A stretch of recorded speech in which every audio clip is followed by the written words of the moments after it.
Good morning. You may remember back the day after Easter, Lee, my wife, is the one who gave our daily devotional, and she invited anybody who would like to submit to her some work of art.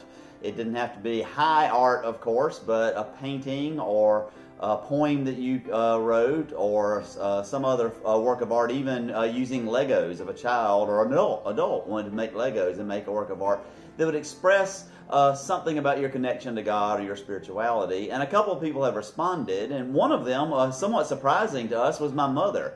And she responded in the way that she does art, and that is through flower arrangements. And she submitted this wonderful arrangement, picture of one, and an explanation. And my sister, who is the pastor of the Bowling Green Presbyterian Church in Clover, asked if Mom would record for her a devotional explaining her arrangement that she sent to Lee, and so she did. And when I saw it and loved it so much, I knew that you would want to see it as well.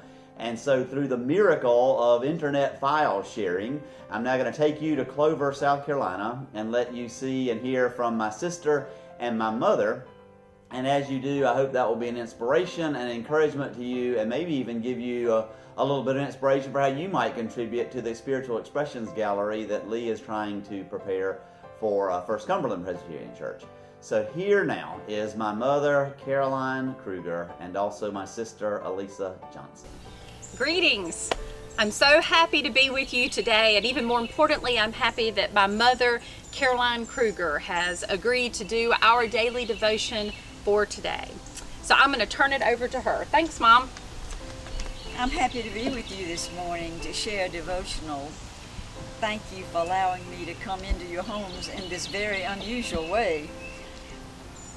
The way this devotional came about a week ago, my daughter-in-law Lee in Chattanooga asked requested church members in her devotional to send pictures of certain projects that they might have that would display or express their talent in showing God's love for us. And she mentioned a few things, and she said something about drawing or painting or sewing or even Lego blocks that the children could do. And I wanted to support her in this. Although I'm not a member of her church, I felt like I was somewhat qualified because my son is pastor there. But anyway, I decided that I would do something that I felt comfortable with. For one thing, I don't paint, I don't sew, I don't even do Lego blocks, as I said. So I decided I would do something with flowers. I watched my mother and my grandmother arrange flowers all my life practically, and I think everything that I know, which is not very much, but everything that I know, I think I've gained by osmosis from them. And they've had such wonderful talent and also such love of nature and flowers, and could put them together in a way that I always admired. Well, Japanese irises are now blooming by my pond at my yard, and I made a Japanese arrangement that I photographed and sent with a description to Lee, not knowing if this is what she wanted for her gallery, spiritual gallery, or not. But she was thrilled, or at least she said so in a long conversation we had by phone. And your pastor, my daughter, asked me to do such an arrangement and to use it as a devotional for you, so here I am. This is the way my mother explained the Japanese theory behind their arrangements. And I'm not sure that flower show judges would say that this is authentic or not, but it doesn't matter. It fits my thinking, and it certainly fit hers. So as my mother used to say, if you want to be a crank, you can be one. It's okay, so it doesn't matter. So I'm going to be a crank and say this is the interpretation for this Japanese arrangement. You'll notice this tall frond here. This represents God's looking down at us, our connection to God. And then the horizontal shows our relationship to each other. And the most important part about the whole arrangement, I think, is the focal point here in this 90, I think it's a 90-degree angle, should be. But anyway, that shows God's presence.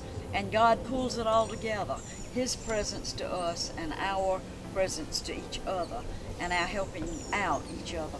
And I thought this was, and this part, by the way, reminds me of the Sistine Chapel painting by Michelangelo, where he has God's hand reaching down and catching the hand of a human being. Such a beautiful painting.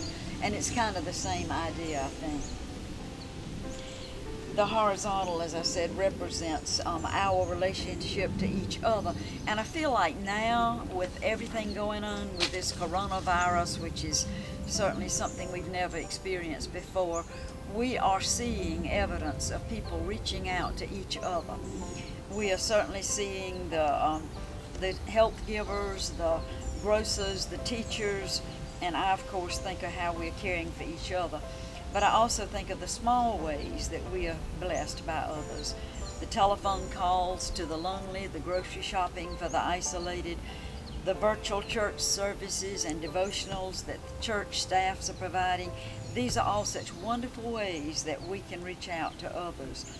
But the most important thing to remember in these times is that God is reaching down to us. He's ever present in our sorrows and in our joys.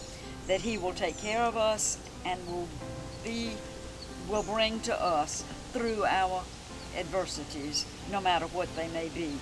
After all, didn't Jesus say, consider the lilies of the field and how they grow? They toil not, neither do they spin. Yet I say unto you that even Solomon in all his glory was not arrayed like one of these. So God will take care of us. God bless you, everyone.